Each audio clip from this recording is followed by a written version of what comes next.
அஸ்ஸலாமு அலைக்கும் ஃப்ரெண்ட்ஸ். இன்றைக்கி இறாலு கோலா உருண்டை குழம்பு செய்யலாம், வாங்க பார்க்கலாம். அதுக்கு நான் 1/2 கிலோ இறாலை க்ளீன் பண்ணி வச்சுருக்கேன். ஒரு மிக்ஸி ஜாரில் இறாலை சேர்த்துக்கணும். அப்புறம் ஒரு 1/2 மூடி தேங்காய் சேர்த்துக்கணும்.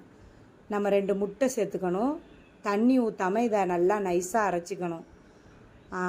நல்லா நைஸாக அரைஞ்ச பிறகு நம்ம ஒரு பவுலில் அதை சேர்த்துக்கணும். அதுக்கு நம்ம இது புளி ஊற்றாமல் நம்ம ரெடி பண்ணுறது, புளி இல்லாமல் தேங்காய் பாலில் செய்கிற குழம்பு.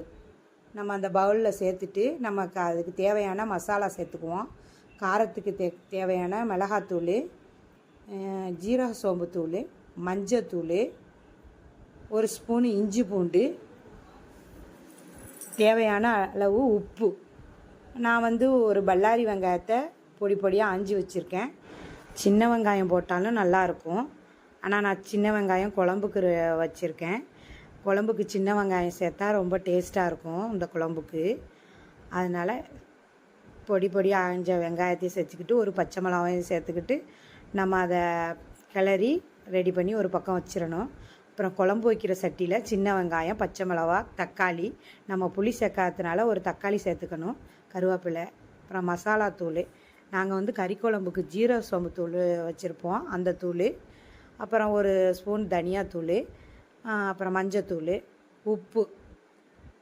அதுக்கப்புறம் நம்ம தேங்காய் பாலில் தான் இந்த குழம்பு வைக்கிறதுனால 2வது தேங்காய் பாலை நம்ம இந்த குழம்புக்கு சேர்த்துக்கணும். அது சேர்த்த பிறகு நம்ம மூடி வேக வச்சிடணும். நல்லா வெந்து பச்சை வாடை போன பிறகு நல்லா கொதிக்கணும். கலகலன்னு நல்லா ஹையில் வச்சு கொதிச்சிக்கிட்டு இருக்கையில் நம்ம இறாலை அரைச்சி வச்சுருந்தோம்ல, அதை பால் பிடிச்சி அதில் விடணும். அதை சேர்த்த பிறகு நம்ம இதில் ஸ்கிப்பாச்சு நம்ம மசாலா சேர்ப்போம்ல குழம்புக்கு, மசாலா சேர்த்துட்டு 2வது பால் சேர்த்தோம்ல, அப்போது 1 ஸ்பூனு இஞ்சி பூண்டு சேர்க்கணும். அது ஸ்கிப் ஆயிடுச்சு. ஓகே ஃப்ரெண்ட்ஸ், அந்த இஞ்சி பூண்டை சேர்த்துக்குங்க. அது இஞ்சி பூண்டு சேர்த்து நல்லா கொதித்த பிறகு தான் நம்ம இறால் உருண்டையை அதில் சேர்க்கணும். அது நல்லா இறால் உருண்டை சேர்த்து நல்லா கொதி வந்த பிறகு, அது வெந்த பிறகு மேலே வந்துடும் எல்லாம்.